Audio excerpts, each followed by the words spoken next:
देखिए, भौगोलिक चिंतन के अंदर हम ये देखते हैं कि इसकी शुरुआत जो है वो हमें यूनान के क्षेत्रों से देखने को मिलती है। जैसे जैसे यूनानी साम्राज्य समृद्ध होता है और वहाँ पर विद्वानों को प्रश्रय मिलता है, उसके साथ साथ ग्रीक्स का कंट्रीब्यूशन ज्योग्राफी के अंदर लैंडमार्क कंट्रीब्यूशन आना शुरू हो जाता है। बाद में जब एम्पायर शिफ्ट होता है, जब रोमन्स पावरफुल हो जाते हैं, ग्रीक जो एम्पायर है वो धीरे धीरे डिक्लाइन कर जाता है, तो फिर ये जो this pivot of geographical growth shifts towards the this Rome. ठीक है ना, ये रोम की तरफ शिफ्ट करता है। और फिर हम देखते हैं कि स्ट्रेबो और टॉलमी जैसे महान विद्वानों का योगदान ज्योग्राफी में आता है। ये शुरुआती काल है जिसमें हमें दक्षिणी यूरोप के क्षेत्रों से ज्योग्राफी के डेवलपमेंट में काफ़ी योगदान देखने को मिलता है। अब आगे यूरोप के अंदर धीरे धीरे साइंटिफिक जो ग्रोथ है वो बाधित होती है। यूरोप अंधयुग के आघोष में चला जाता है और दूसरी तरफ एक नया हमें एक साम्राज्य दिखाई देता है खलीफाओं के अधीन, और वो है अरबिक वर्ल्ड, है ना। और ये जो अरब साम्राज्य विकसित होता दिखाई देता है, और वहाँ पर भी जो उनके खलीफा हैं वो जो ज्ञान की धारा है उसको आगे बढ़ाने में अहम भूमिका निभाते हैं। विशेष तौर पे 8 से लेके और 13वीं शताब्दी तक, from 8th to 13th century, ये वो पीरियड है जब अरब साम्राज्य जो है वो काफ़ी विस्तारित होता है। उनके पास में संसाधनों की कोई कमी नहीं होती। ठीक है, तो उस पीरियड के अंदर बहुत बड़ी मात्रा के अंदर हम ये देखते हैं कि भौगोलिक ज्ञान की विभिन्न शाखाओं में वृद्धि देखने को मिलती है। और ये इसकी जो एक एक बहुत सुदृढ़ शुरुआत होती है बगदाद की स्थापना के साथ 8वीं शताब्दी में। और उसके बाद धीरे धीरे धीरे हम ये देखते हैं कि 13वीं शताब्दी तक हमें इनके कॉन्ट्रीब्यूशंस देखने को मिलते हैं। और उसके बाद में धीरे धीरे जब यूरोप में पुनर्जागरण आता है, इस्लामिक ट्रेडिशंस कमज़ोर पड़ने लगते हैं, और यूरोप में पुनर्जागरण के साथ साथ में this pivot of geographical growth again show a shift towards the Europe, और फिर वो यूरोप की तरफ शिफ्ट कर जाता है। तो ये जो बीच का काल है इसके अंदर हम अरब कंट्रीब्यूटर्स का अध्ययन करते हैं, है ना। अरबों ने किस प्रकार से भूगोल के ज्ञान को आगे बढ़ाया उसके अध्ययन पर हम चर्चा करते हैं। ठीक है, तो हम इसके अंदर सबसे पहले ये देखते हैं कि इनकी जो शुरुआत होती है अरब साम्राज्य के विस्तार की। साम्राज्य विस्तार की बात हम यहाँ क्यों कर रहे हैं, क्योंकि किसी भी काल में ज्ञान की धारा के आगे बढ़ने के लिए उसको प्रश्रय मिलना जरूरी है, क्योंकि बिना प्रश्रय के, बिना सहयोग के, संसाधनों के सहयोग के ज्ञान की धारा का आगे बढ़ना संभव नहीं हो पाता है। तो आप जानते हो कि 622 ईसा के करीब हम ये देखते हैं कि ये शुरुआत होती है इस्लामिक ट्रेडिशन की। बाद में ये धीरे धीरे अपने आसपास के क्षेत्र में फ़ारस पर विजय प्राप्त करते हैं, मिस्र पर विजय प्राप्त करते हैं, सहारा के क्षेत्र जो हैं उन पर वो आधिपत्य कर लेते हैं। स्पेन और पुर्तगाल के जो भाग हैं वो भी लंबे समय तक, कई सदियों तक इनके आधिपत्य में रहते हैं। और उसके साथ साथ में मध्य एशिया, उत्तरी चीन, भारत, अफ्रीका के पूर्वी तट, मलेशिया, दक्षिण पूर्वी एशिया के द्वीपों तक हम ये देखते हैं कि अरब साम्राज्य का विस्तार होता है।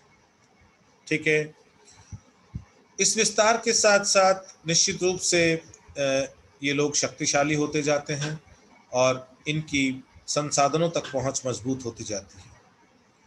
और यही कारण है कि आगे जाकर ये कुछ हद तक जो वहाँ पर जो बुद्धिजीवी वर्ग है ना, उस समय का, उसको ज्ञान की परंपरा को आगे बढ़ाने के लिए ये उचित वातावरण मुहैया कराते हैं। ऐसा माना जाता है कि भाई अरब भूगोलवेत्ता थे, वो भी बुद्धिमत्ता और जिज्ञासा की भावना से ओतप्रोत थे। ठीक है, विजडम और इंक्विजिटी तो था, अदरवाइज तो जिस तरह का कंट्रीब्यूशन हमने अल मसूदी, अल बरूनी, इब्न बतूता इनके द्वारा देखा, वो शायद संभव नहीं होता यदि बुद्धिमत्ता और जिज्ञासा जो है वो उनके अंदर नहीं होती। ठीक है, तो अरब जो भौगोलिक साहित्य है उसके विकास की शुरुआत हम मानते हैं जब बगदाद जो है उसकी नींव डलती है। ठीक है, और ये बात है 762 ईस्वी की, जब बगदाद की नींव डलती है। ठीक है, और बगदाद जो है वो शताब्दी से अधिक समय तक, ये मान लीजिए कि जो इंटेलेक्चुअल डिस्कोर्स का एक सेंटर होता है, बौद्धिक आदान प्रदान का एक केंद्र होता है। फिर वहाँ पे एक खलीफा होते हैं, हारून अल राशिद। ये एक शिक्षण संस्थान की स्थापना करते हैं जिसका नाम होता है बैतुल हिकमा। क्या नाम होता है इसका? बैतुल हिकमा। ये बहुत लैंडमार्क डेवलपमेंट है जिसके कारण बहुत सारे जो अरब कंट्रीब्यूटर्स हैं उनको पूरी दुनिया में भूगोल को लेकर क्या हुआ, किस तरह का डेवलपमेंट अब तक हो चुका है, उसको फोकस करने में उनको मदद मिली। ठीक है, तो ये जो बैतुल हिकमा की स्थापना हुई थी एजुकेशनल इंस्टीट्यूट के रूप में, शिक्षण संस्थान के रूप में, तो यहाँ पर विश्व के सभी भागों से विद्वानों को शिक्षा देने और अरब विद्वानों को यूनानी, लैटिन, फारसी और संस्कृत के ग्रंथों के अनुवाद में सहयोग करने के लिए आमंत्रित किया जाता था। ठीक है, तो अब आप देखिए, पहले भी ये बात जब शुरुआत में हम भूगोल शुरू करने वाले थे तो जनरल इंट्रोडक्शन में ये बताई थी मैंने कि अरब कंट्रीब्यूटर्स की जो सबसे बड़ी खास बात है कि इन्होंने क्या किया, सबसे पहले विश्व जगत में भूगोल के ज्ञान की प्रगति को लेकर अब तक क्या हुआ है, अलग अलग क्षेत्रों में, अलग अलग भाषाओं में, उसको बहुत ही बेहतरी से संकलित करने का कोशिश की। उसके संकलन के लिए इनके कई विद्वान तो ऐसे थे जिन्होंने अनेकों भाषाएं खुद सीख ली। ठीक है, इवन कुछ अरबी विद्वान ऐसे थे जिनको संस्कृत का भी ज्ञान था। तो ये जो इनके अंदर एक जो इंक्विजिटी थी, इनके अंदर जो एक जिज्ञासा थी विश्व को जानने की, विश्व के बारे में जानने की, इसी जिज्ञासा का परिणाम है कि आज हम बहुत सारे जो अरब कंट्रीब्यूटर्स हैं उनके कामों को सदियों बाद भी हम पढ़ते हैं। तो ये जो ट्रांसलेशन का काम है, बैतुल हिकमा की जो स्थापना हुई और उससे जो उन्होंने अपने से पूर्ववर्ती विद्वानों ने जो काम किया और जो उसके ट्रांसलेशन का जो अनुवाद का काम किया, उससे उनको उन सारे के सारे कामों को इंटीग्रेट करने का भी मौका मिला। क्योंकि बहुत सारा जो पहले काम हुआ था वो अलग अलग भाषाओं में होने के कारण शायद जो अलग अलग क्षेत्र हैं उनमें रहने वाले जो विद्वान हैं वो एक दूसरे के काम से भी शायद भली भांति परिचित नहीं थे। इन्होंने क्या किया कि वो जो जितना भी काम पहले हुआ था उस सारे को इन्होंने कोशिश किया अपनी भाषा में उसका अकाउंट बनाने की। तो अब आप सोचिए कि रोमन्स ने जो कंट्रीब्यूशन दिया और जो उपलब्ध था वो भी इनके पास, इनकी भाषा में, जो यूनानियों ने कंट्रीब्यूशन दिया, ठीक है, वो भी इनके पास, और इसके अलावा जैसे भारतीयों ने जो भारतीय क्षेत्र में जो विकास हुआ ज्ञान की धारा को लेके, उसकी जानकारियां भी इनके पास। इसके अलावा भी बाकी जो जो सभ्यता केंद्र थे वहाँ जब जैसे जैसे ज्ञान की धारा आगे बढ़ी और वहाँ जो जो काम हुआ उस सारे को संकलित करने में इन्होंने बहुत अहम भूमिका निभाई। और ये जो बैतुल हिकमा है, ये इनका एक तरह से एक अड्डा हो गया, एक सीट हो गई, जहाँ पर इन्होंने क्या किया, ट्रांसलेशन के काम को आगे बढ़ाया। यहाँ दुनिया से अलग अलग क्षेत्रों से विद्वान आते थे, भाषाविद आते थे। जब इनको ज़रूरत पड़ती थी तो ये अलग अलग क्षेत्रों से भाषाविदों को बुलवाकर वहीं पे अनुवाद भी करवाते थे। ठीक है। तो कुल मिला के ये जो काम इन्होंने किया, इससे क्या हुआ कि जो अलग अलग भागों में काम होता, जैसे मान लीजिए गणितीय भूगोल के काम को एक जगह कर लिया, यूनानियों के काम को भी एक जगह कर लिया, रोमन्स के काम को भी एक जगह कर लिया, भारतीय जो संस्कृति में काम हुआ उसको भी उन्होंने एक जगह कर लिया।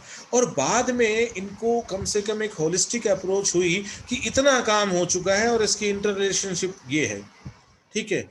तो इसके अंदर आगे किस तरह की संभावना बढ़ती है ना, उसको लेकर भी कहीं ना कहीं हम देखते हैं कि हमारी जो डायरेक्शन ऑफ थॉट है वो बनती है।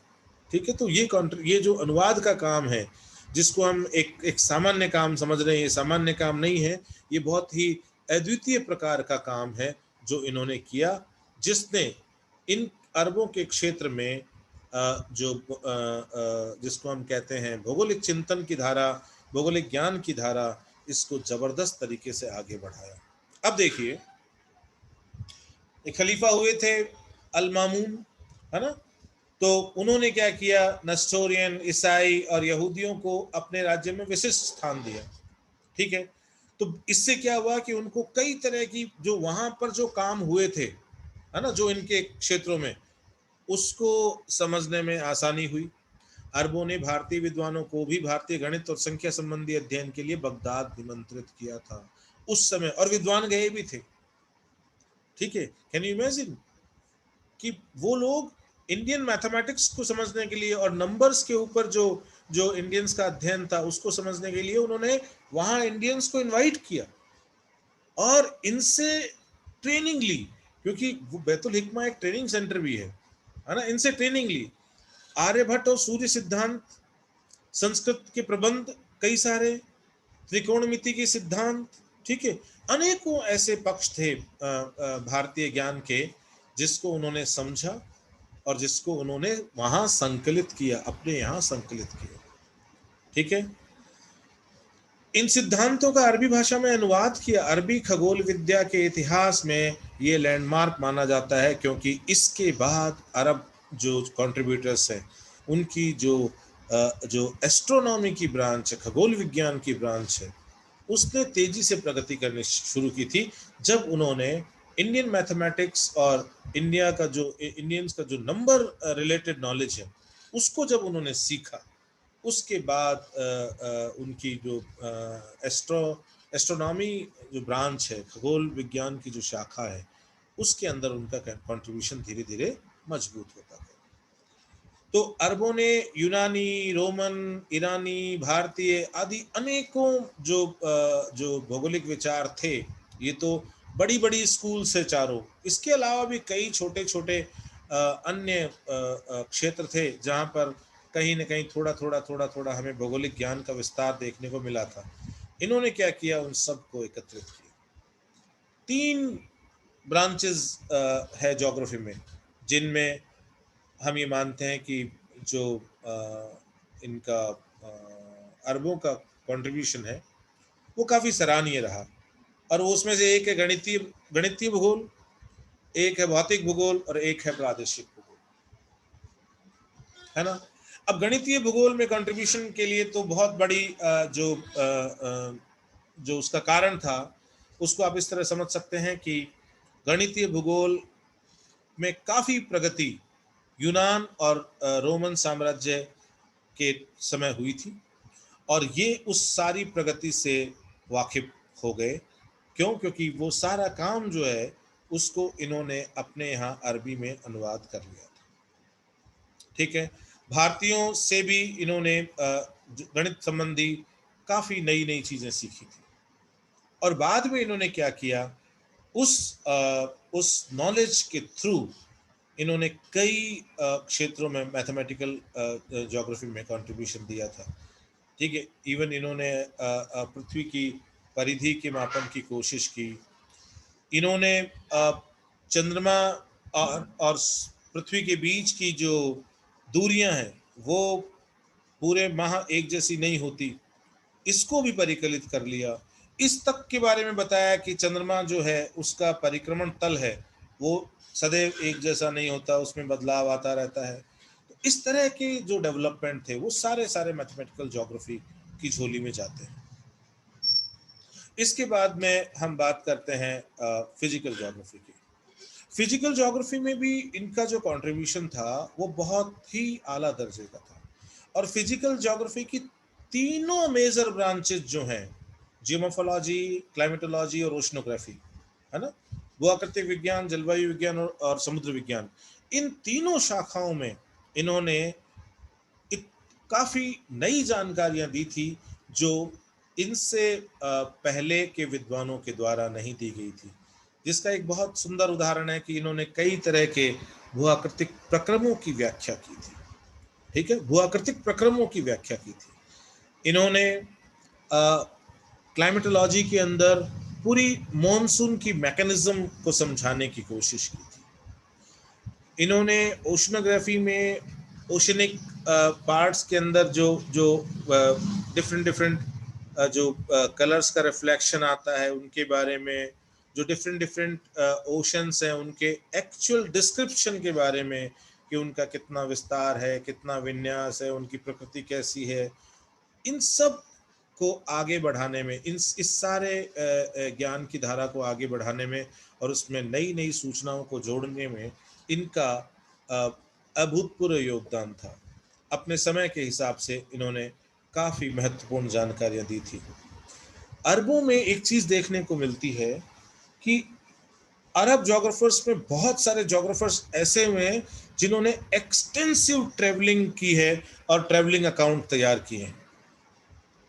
और उन ट्रेवलिंग अकाउंट्स के कारण रीजनल ज्योग्राफी में उनका जो कंट्रीब्यूशन है वो बहुत आला दर्जे का था। और वो अपने से पूर्ववर्ती विद्वानों के द्वारा किए गए कामों में बहुत सारी नई चीज़ों को जोड़कर उसको बहुत हद तक समकालीन विश्व में प्रासंगिक बनाने के क्षेत्र में जाता है।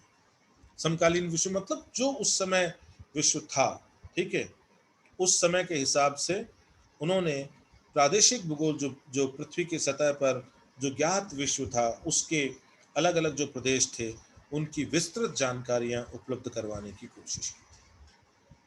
जलवायु विज्ञान, समुद्र विज्ञान, भूआकृति विज्ञान, रेखीय मापन, प्रधान दिग्बिंदुओं अर्थात जो कार्डिनल पॉइंट्स होते हैं, जो अक्षांश और देशांतर के कटान बिंदु होते हैं, उनका निर्धारण, आवासीय विश्व की सीमाएं ज्ञात करना, कहाँ तक फैली हुई है दुनिया, अफ्रीका के जिन क्षेत्रों की जानकारी इन्होंने दी, इससे पहले विद्वानों को अफ्रीका के उन क्षेत्रों की जानकारी थी ही नहीं। ठीक है, उत्तरी अमेरिका के जिन क्षेत्रों की उत्तरी जो यूरोप के उत्तरी भाग है उन क्षेत्रों की जानकारी को भी इन्होंने उसमें भी वृद्धि की थी। एशिया, दक्षिण एशिया और दक्षिण पूर्वी एशिया, इन क्षेत्रों के बारे में इनका जो योगदान था वो अपने पूर्ववर्ती विद्वानों से बहुत ज़्यादा उच्च कोटि का था। ठीक है, इसके अलावा उन्होंने महाद्वीपों का फैलाव और महासागरों के संबंध में भी अनेकों जानकारियां उपलब्ध करवाई थी। तो कुल मिला के हम ये कह सकते हैं कि इन तीन ब्रांचेस में मैथमेटिकल ज्योग्राफी, फिजिकल ज्योग्राफी और रीजनल ज्योग्राफी, इन तीन ब्रांचेस में हमें अरबों का सबसे सशक्त योगदान देखने को मिलता है। अब देखिए, हम धीरे धीरे उनके द्वारा दिए गए जो योगदान है, ठीक है, उनको हम एक जनरल वे के अंदर देखते हैं और बाद में हम आगे एक एक विद्वान करके और उनके कॉन्ट्रीब्यूशंस को और देखेंगे। तो देखो, अरबों ने पृथ्वी के आकार और प्रकृति के बारे में जो विचार यूनानियों के थे उन्हीं को अपना लिया था। ठीक है, और पृथ्वी को ब्रह्मांड का केंद्र माना और ऐसा माना कि जिसके चारों ओर 7 ग्रह परिक्रमा करते हैं और उनका क्रम भी दिया था: चंद्रमा, बुध, शुक्र, सूर्य, मंगल, बृहस्पति, शनि। ठीक है, तो एक उनका उनका क्रम भी उन्होंने दिया कि भाई इस क्रम में वो पृथ्वी से दूरी बढ़ने के साथ साथ विन्यासित है। सबसे पास में है मून, है ना, चंद्रमा जो है वो सबसे पास में है, ठीक है, और सबसे दूर है शनि, ठीक है। अब यहां एक बात ध्यान रखना कि लगभग लगभग पूरे यूरोप में, लगभग पूरे अरब में, सॉरी, पूरे अरब अरब भाग में ये जो पृथ्वी केंद्रीय संकल्पना है उसका दबदबा रहा था, अर्थ सेंट्रिक हाइपोथेसिस का दबदबा रहा था। हाँ, ये जरूर है कि बरूनी जैसे विद्वान थे जिनके दिमाग में कहीं द्वंद्व था, कहीं उनके दिमाग में ये संशय था कि भाई वास्तविकता में स्थिति भूकेंद्रीय है या सूर्य केंद्रीय है, ठीक है। तो ये था, उस हाइपोथेसिस की तरफ भी उन्होंने विचार किया था, लेकिन वो अंततः है वो जो भूकेंद्रीय संकल्पना है उसी के साथ बने रहे और इसी को स्वीकार किया और बाद में इसी के आधार पर अपने एक्सप्लेनेशन दिए थे। और उन्होंने ही इनकी ये जो व्यवस्था है, जो डिसेंडिंग ऑर्डर है in terms of distance right from the this earth surface, है ना, पृथ्वी की सतह से जब हम देखते हैं, है ना, या पृथ्वी से जब हम देखते हैं तो क्या डिसेंडिंग ऑर्डर रहता है प्लैनेट्स का, उसको उन्होंने बताया कि वो उसमें सबसे जो हमारे नज़दीक है वो मून है, और उसके बाद में हम देखते हैं कि जो अदर जो प्लैनेट्स हैं वो व्यवस्थित हैं, ठीक है। और इस पूरी व्यवस्था में जो सेंटर में है वो सन है, ये ध्यान रखना। सातों में जो केंद्र में है वो सूर्य है, ठीक है। और ये भी वो मानना था उनका कि भाई हर एक ग्रह का अपना एक विशेष आकाश होता है, तो 7 आकाश तो इनके हो गए। अब उस समय क्या है, ग्रह और उपग्रह के अलग अलग विभाजन नहीं था, है ना। तो इन 7 ग्रहों के 7 स्वतंत्र आकाश, सबका अपना अपना एक स्काई है, ठीक है। Every planet is having its own sky, ठीक है।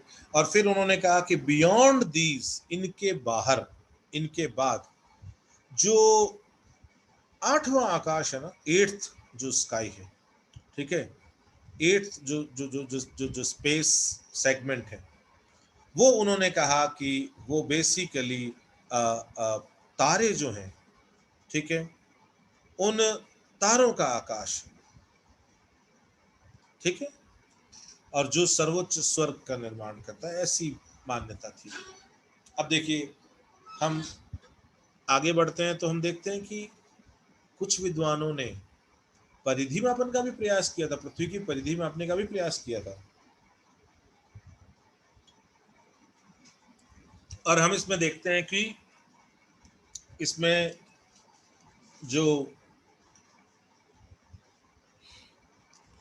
पुराने कंट्रीब्यूशन आए थे, जैसे टॉलमी है, अब टॉलमी ने इसको 1800 माइल बताया था, कैलकुलेट करके बताया था उन्होंने, आपको ध्यान होगा, है ना। 500 जो माइल की डिस्टेंस है उसको उन्होंने कहा था भाई ये 1 डिग्री के बीच होती है, ठीक है। और फिर उसको उन्होंने क्या किया कि मल्टीप्लाई किया 360 से, क्योंकि टोटल डिग्रीज 360 होती है, ठीक है। तो उस तरह से उन्होंने इसको निकालने की कोशिश की थी। टोटल उनका जो है वो 18,000 मील आया था, जो वास्तविकता से थोड़ा दूर था, क्योंकि वास्तविकता में ये 24,000 और 860 के आसपास, 70 के आसपास आता है, ठीक। अलमामून ने इसको 20,160 मील बताया और अलबत्तानी ने इसे 27,000 मील बताया। हालांकि इनके जो परिकलन है ना, वो वास्तविक परिकलनों से दूर तो हैं, लेकिन बहुत ज्यादा दूर नहीं है। पृथ्वी की परिधि को यदि हम मोटे तौर पे वास्तव में लगभग लगभग 25,000 मील माने, तो ये काफी थोड़ा ऐसा लगता है कि ये काफी नजदीक तक जाने वाले थे। अब अरबों ने क्या किया कि उस समय जो भी ज्ञात विश्व था, है ना, ठीक है, जो वर्ल्ड हैबिटेट था, है ना, उसके विस्तार को बताने की कोशिश की थी कि वो कितना फैला हुआ है। उसके उसकी उन्होंने कहा कि पश्चिमी सीमा जो है ना, वो जहां भूमध्य सागर का अंतिम छोर है उससे बनती है, और इसकी जो पूर्वी सीमा है, जो ईस्टर्न मार्जिन है इसका, दैट इज सिला, एंड सिला इज इन जापान, ठीक है। और फिर उन्होंने कहा कि नदन जो लिमिट है इस आवासीय विश्व की, जो नदन लिमिट है, दैट इज माजुज माजुज साइबेरिया। ठीक है। और इसकी जो सदर्न लिमिट है दैट इज इक्वेटर। ठीक है। हालांकि जो बाद के विद्वान थे, है ना, उन्होंने तो इक्वेटर से 10 डिग्री दक्षिण से ज्यादा तो यात्रा ही कर ली थी उन्होंने, और उनको इक्वेटर से 20 डिग्री दक्षिण में जो व्यापारिक केंद्र थे उन तक का भी ज्ञान था। ठीक है। तो मोटे तौर पे इसको स्वीकार किया गया था। बाद में जो नए विद्वान हैं उन्होंने काफी विस्तृत यात्रा अनुभवों और जो लोगों के साथ में उनके संवाद होते थे उसके आधार पर उन्होंने इसमें और जो इंफॉर्मेशन थी उसको बढ़ाया, उसका इजाफा किया। क्लाइमेट में भी बहुत ज़बरदस्त योगदान देखने को मिलता है क्लाइमेटोलॉजी के अंदर अरबों का। इवन वो योगदान जो है वो जो पूर्ववर्ती यूनानी और रोमन भूगोलवेत्ता हैं उनकी तुलना में वो काफ़ी एडवांस है। तो उन्होंने ये देखा कि वहाँ पे एक विद्वान हुए थे अल बल्खी जो है वो 921 ईस्वी में, 921 ईस्वी मतलब यदि आप आज से देखो, हम 2021 में 1000 साल से भी ज्यादा हो गया, 1100 साल हो गया। ठीक है। तब इन्होंने पहली क्लाइमेटिक एटलस बनाई थी, सोचो आप, जिसका नाम था किताबुल अशकाल। क्या नाम था? किताबुल अशकाल। ठीक है। तो ये जलवायु मानचित्रावली बनाई थी।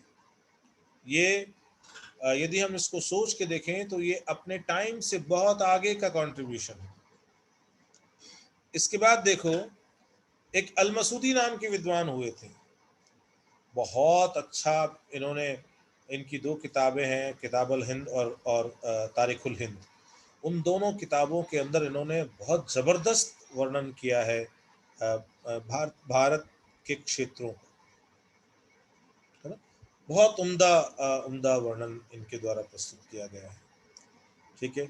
और यहाँ पर ये जो मॉनसून की मैकेनिज्म है उसको भी इन्होंने समझाया, और उसमें जो सीजनल वेरिएशन आते हैं उसको हाईलाइट किया।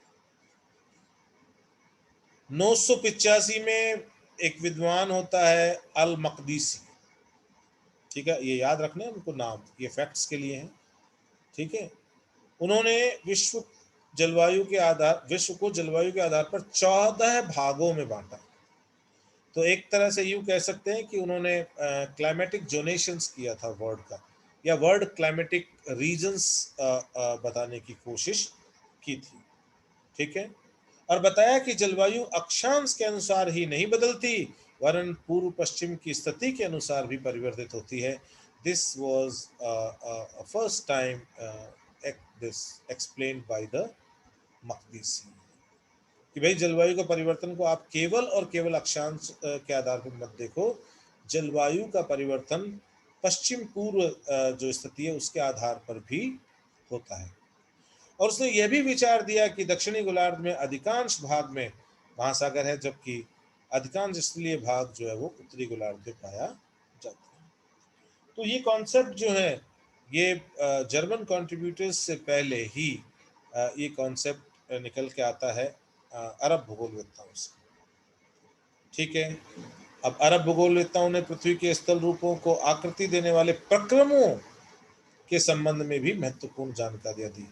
ध्यान रखना, ये सबसे इंपॉर्टेंट बात है प्रोसेसेस की।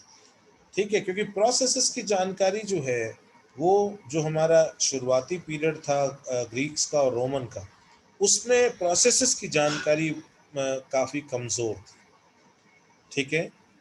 अब उसके बाद देखिए, अलबरूनी ने भारत का भूगोल सन 1030 में प्रकाशित किया था। ठीक है, किताब अल हिंद। और इस पुस्तक में हिमालय के दक्षिण में जलोढ़ निक्षेपों से प्राप्त गोल गोल पत्थरों के महत्व को मान्यता दी थी। ध्यान रखना ये बात। ठीक है। क्यों? क्योंकि ये बात हिमालय के क्षेत्रों के अध्ययन से जुड़ी हुई है। इसलिए हमारे लिए बहुत इंपॉर्टेंट हो जाती है, ठीक है ना। तो वो जो नदियों में पत्थर लुढ़क के आते हैं ना, ठीक है, वो गोल गोल पत्थर होते हैं। तो इन्होंने क्या किया कि इन पत्थरों के ऊपर ध्यान दिया, और इन पत्थरों की जो गोलाकार आकृति है, ठीक है, उसको उन्होंने समझाने का प्रयास किया और बताया कि नदियों के तेज प्रवाह में ये जब पत्थर लुढ़कते हैं तब ये धीरे धीरे धीरे धीरे गोलाकार आकार ले लेते हैं। और ये भी बताया उन्होंने कि पर्वतों के निकट जो जलोढ़ पदार्थ जमा किए किए जाते हैं, तुलनात्मक दृष्टि से इनके कण जो है वो बारीक होते जाते हैं। शुरू में नहीं होते, लेकिन वो कालांतर में बारीक होते जाते हैं, ठीक है। तो ये बड़ी जोरदार चीज ये है कि ये लोग प्रक्रमों की बात कर रहे हैं, प्रोसेसेस की बात कर रहे हैं, जिसके बारे में यूनान काल में और रोमन काल में थोड़ा सा हम देखते हैं कि कंट्रीब्यूशन कम देखने को मिलता है। अब देखो, इनमें एक विद्वान हुए थे जिनका नाम था इब्न सीना। इब्न सीना ने क्या किया था कि पर्वतीय भागों में जो अनाच्छादन के कारकों का सूक्ष्म प्रेक्षण किया। अनाच्छादन जो होता है उसको इंग्लिश में कहते हैं डेनुडेशन, ठीक है। तो जो फैक्टर्स ऑफ डेनुडेशन थे ना, उनको उन्होंने बताने की कोशिश की, और पर्वतीय भागों में इन्होंने अध्ययन किया, ठीक है। और उसी के आधार पर जो माउंटेन एरियाज हैं उनके अंदर जो प्रोसेस ऑफ डेनुडेशन है, जिसके अंदर हम बेसिकली यदि हम आज बात करें डेनुडेशन की, तो we include this erosion and weathering. हम इसके अंदर अपक्ष और अपर्दन को शामिल करते हैं, और सम्मिलित रूप से हम इसको अनाच्छादन की संज्ञा देते हैं, ठीक है। और प्रेक्षण किया और ये निष्कर्ष निकाला कि पर्वतीय नदियां ढाल को घिसती हैं, ठीक है। पर्वतीय नदियां ढाल को घिसती हैं और उसी के कारण खाड़ियों का निर्माण होता है, ठीक है। पर्वतों में निरंतर नदियों द्वारा अपर्दन होता रहता है। पर्वतीय भागों में जीवाश्मों की उपस्थिति को स्वीकार किया और परिभाषित किया कि यह नष्ट हुए पौधों और जीवों को सुरक्षित रखने का प्रकृति का अपना एक तरीका है। तो basically we all know fossils, ये जो फॉसिल्स होते हैं ना, ये बेसिकली क्या होता है कि जब कोई भी वेजिटेशन या कोई जो जो जो जूलॉजिकल लाइफ है, वो कई बार क्या होती है कि अवसादों के बीच में दब जाते हैं उनके अवशेष, है ना। वो जब वो वनस्पति या वो जीव है वो अवसादों के बीच में दब जाते हैं, और लंबे समय बाद क्या होता है कि उसके ऊपर लगातार जब गाद आदि जमा होती रहती है, तो धीरे धीरे धीरे टेम्परेचर और हीट, टेम्परेचर और प्रेशर की कंडीशंस में बदलाव आने लगता है। ये जो टेम्परेचर और प्रेशर की कंडीशन में बदलाव आने लगता है, इससे धीरे धीरे धीरे धीरे क्या होता है कि वो जो वेजिटेशन या जो जीव जंतु जो उस मलबे में दबा था, सेडिमेंट्स के बीच में दब गया, वो उसका जो सॉफ्ट पार्ट होता है वो तो डिकम्पोज हो जाता है, मतलब वो नष्ट हो जाता है, उसका डिकम्पोजिशन हो जाता है।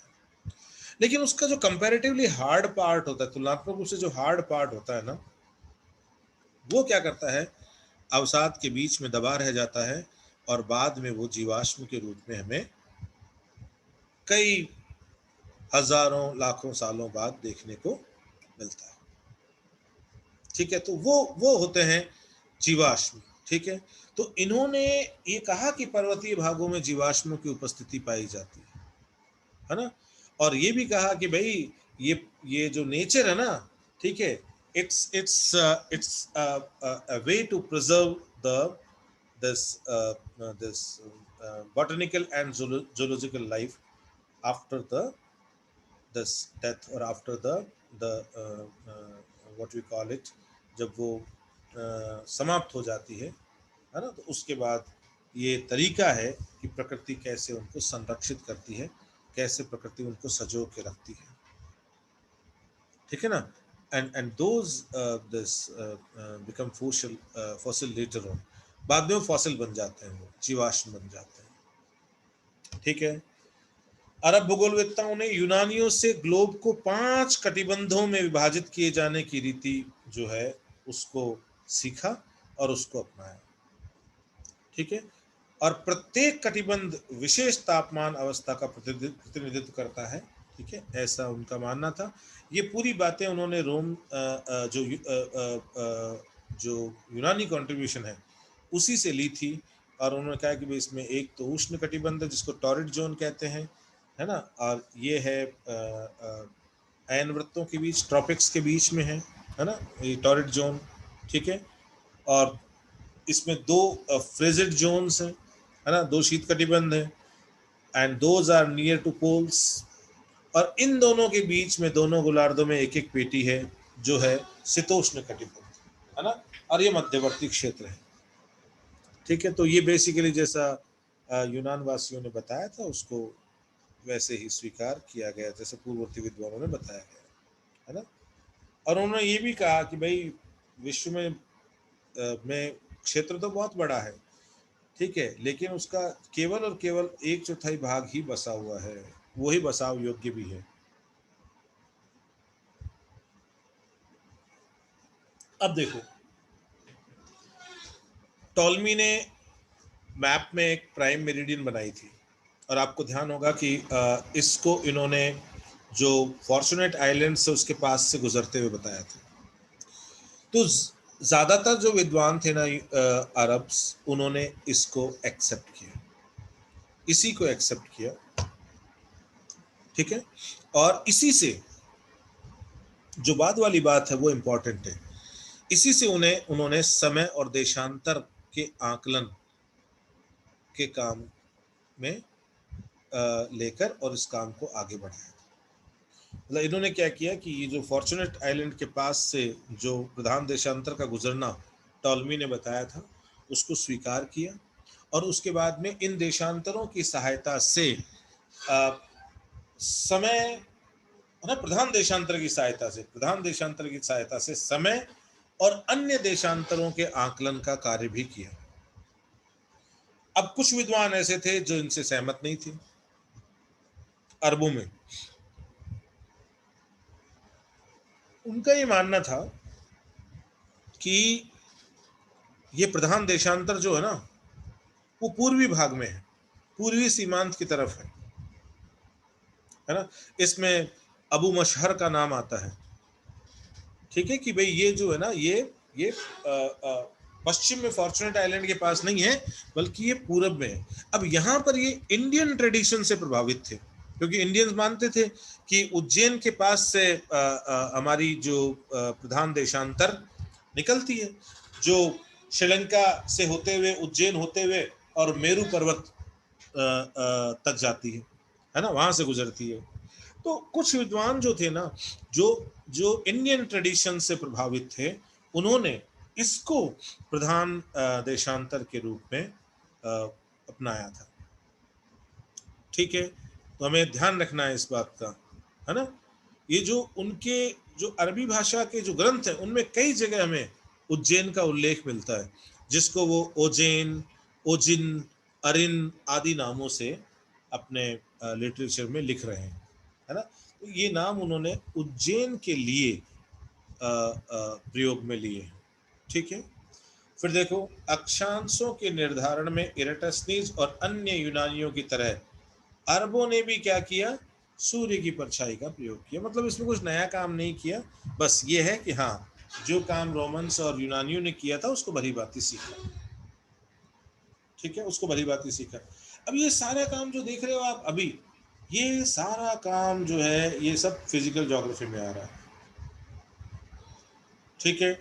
ज्वार भाटा जो है उसको भी समझाने की कोशिश की, और उन्होंने क्या किया कि सूर्य और चंद्रमा के सम्मिलित गुरुत्वाकर्षण खिंचाव से ज्वार उत्पन्न होते हैं, इसको सिद्ध करने की कोशिश की थी।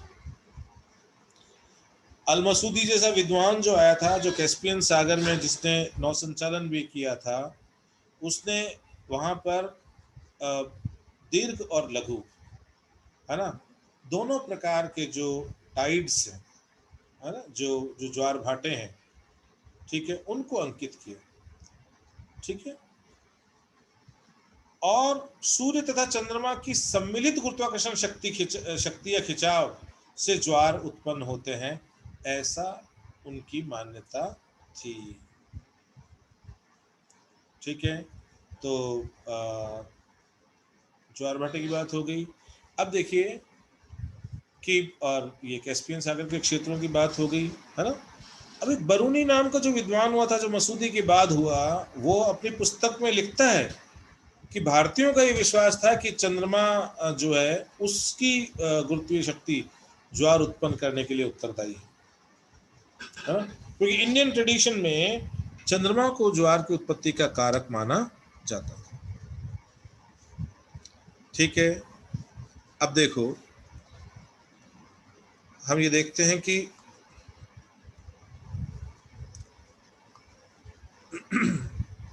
आगे जब हम इनकी कंट्रीब्यूशन को बढ़ाते हैं,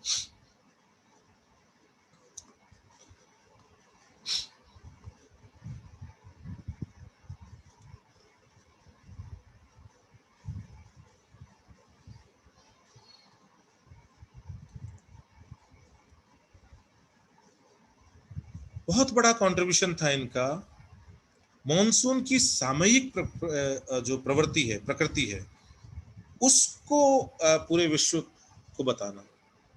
तो ये जो temporal nature of Indian monsoon है, ठीक है, जिसमें हम सीजन्स के अनुसार बदलाव देखते हैं, ठीक है, उसको समझाना ये अरबों का बहुत बड़ा योगदान था। इसीलिए आज भी जो हम ये शब्द यूज कर रहे हैं मानसून, ये बेसिकली अरबी भाषा से ही आया है, इसका ओरिजिन अरबी भाषा से ही हुआ है। ठीक है, अरबी भाषा का शब्द है मौसम, उससे ये मानसून शब्द की उत्पत्ति हुई है। क्यों? क्योंकि जैसे मौसम है उसमें बदलाव आता है, ठीक है, तो उसी प्रकार मॉनसून भी जो है वो परिवर्तन का सूचक है ना, क्योंकि मौसम का अर्थ भी बदलाव से है और ऋतुओं से है, ठीक है, सीजन से है, और मॉनसून का संबंध भी सीजन से है। ठीक है, पर्टिकुलर सीजन्स के अंदर ही मॉनसून का खिंचाव बनता है। ठीक है, और उन्होंने बहुत सुंदर तरीके से इस पूरे जो मॉनसूनल पैटर्न है ना, उसको समझाने की कोशिश की थी। इतना ही नहीं, उन्होंने क्या किया कि जो लोकल विंड्स हैं, जो अरब, मिस्र, अल्जीरिया, लीबिया आदि क्षेत्रों के मरुस्थलों में बहती है, उनका भी वर्णन किया था। अब देखिए, जब हम मानसून की बात करते हैं, यदि कोई हमें ये कहे कि भी मानसून को आप सिंगल एक लाइन में परिभाषित करिए, तो आप यही कहोगे ना कि it is seasonal reversal of winds. मैंने शब्द यूज क्या किया, it is seasonal reversal of winds, अर्थात हवाओं का ऋतुवत व्युत्क्रमण, हवाओं का ऋतुवत व्युत्क्रमण, ये मॉनसून है।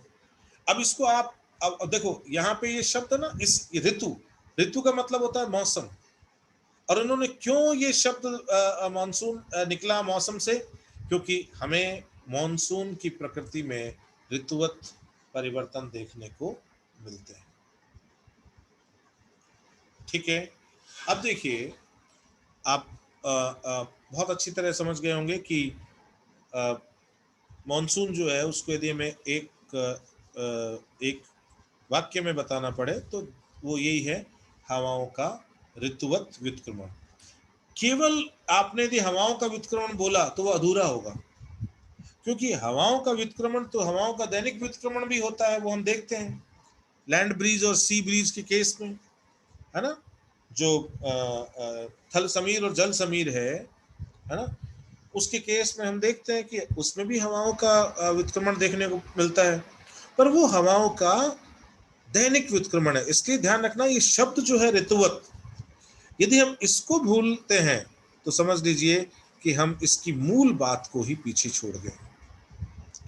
अल-मसूदी ने सागरीय जल के विभिन्न रंगों को पहचानने की कोशिश करी, और इस केवल इतना ही नहीं किया, उन्होंने इसके पीछे कारण भी ढूंढने की कोशिश की थी, और सागरीय लवणता की भिन्नता और सागरीय वनस्पति की उपस्थिति को इसके लिए उत्तरदायी कारक के रूप में स्वीकार किया था।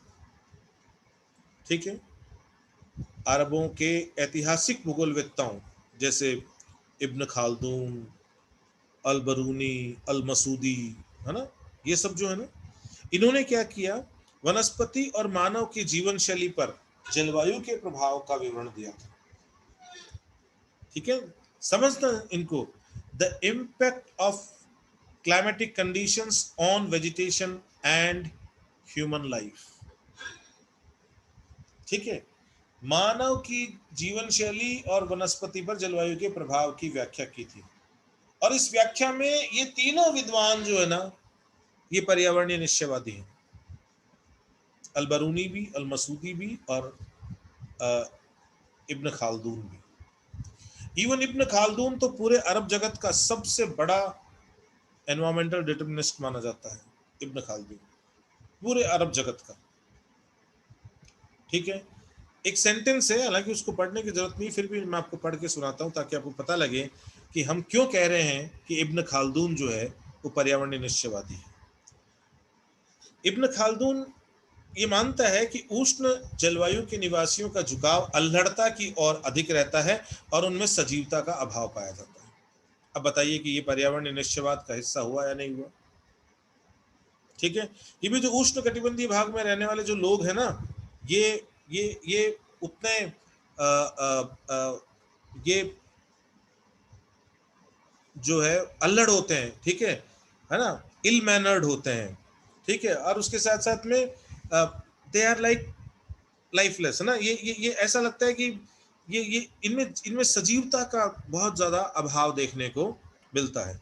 फिर वो कह रहा है कि जो लोग शीतोष्ण कटिबंधीय प्रदेशों में निवास करते हैं बुद्धि में श्रेष्ठ होते हैं, है ना, और जो लोग समशीतोष्ण कटिबंधीय जलवायु में निवास करते हैं बुद्धि में श्रेष्ठ होते हैं। और ये भी स्पष्ट किया कि निग्रो काले होते हैं क्योंकि वे उष्ण और आर्द्र कटिबंधों में निवास करते हैं। मतलब कि वो जो निग्रो का जो अपीरियंस है, उनकी उनकी त्वचा का रंग है, वो सब डिसाइड, किसने डिसाइड किया, वो सब जलवायु जो है वही उसकी उसको निर्धारित करने वाली जो मुख्य कारक है। जबकि समशीतोष्ण जलवायु प्रदेशों में निवासी श्वेत रंग के होते हैं, और इसी प्रकार लोग अपने निवास, है ना, कि वो कहता है कि भाई लोग कहाँ घर बनाते हैं, कि लोग अपना निवास सोते और जल संसाधनों, सोते मतलब वाटर स्प्रिंग, है ना, वाटर स्प्रिंग्स और जो वाटर रिसोर्सेज जहाँ पे अवेलेबल होते हैं ना, उनके निकट दक्षिणी ढालों पर बनाते हैं, है ना, सदर्न स्लोप्स पर बनाते हैं। ये सदर्न स्लोप्स क्यों कहा उसने, क्योंकि उनको जो जानकारी थी वो ज्यादातर नदर्न हेमिस्फीयर की थी, और नदर्न हेमिस्फीयर में आप देखते हो कि उसमें भी उनके जो भ्रमण क्षेत्र थे वो ज्यादातर थे इवन जो 20 डिग्री और उससे ज्यादा उत्तर वाले क्षेत्र। तो ऐसे क्षेत्रों में आप देखते हो कि वर्ष के अधिकांश भागों में सूर्य के जो प्रकाश की प्राप्ति दक्षिणी ढालों पर ही प्राप्त होती है ना, सदर्न स्लोप्स पर ही प्राप्त होती है। इसलिए उन्होंने क्या किया, इस बात को लिखा कि लोग अपने निवास जो हैं वो वाटर स्प्रिंग्स और वाटर रिसोर्सेज के पास बनाते हैं और दक्षिणी ढालों पर बनाते हैं। ठीक है, किधर बनाते हैं, दक्षिणी ढालों पर। तो इस तरह से हम ये देखते हैं कि एक जनरल इंट्रोडक्शन तैयार होता है अरब कंट्रीब्यूशंस का, और इसके बाद हम देखेंगे कि किस तरह से अलग अलग जो विद्वान हैं, है ना, अरब जगत के, उन्होंने क्या क्या योगदान भूगोल की किन किन शाखाओं में दिया, उसका जिक्र जो है वो हम अरबों के कंट्रीब्यूशन को अब जब विद्वान वार करेंगे, है ना, कंट्रीब्यूटर्स के हिसाब से करेंगे, तो उसके अंदर देखेंगे।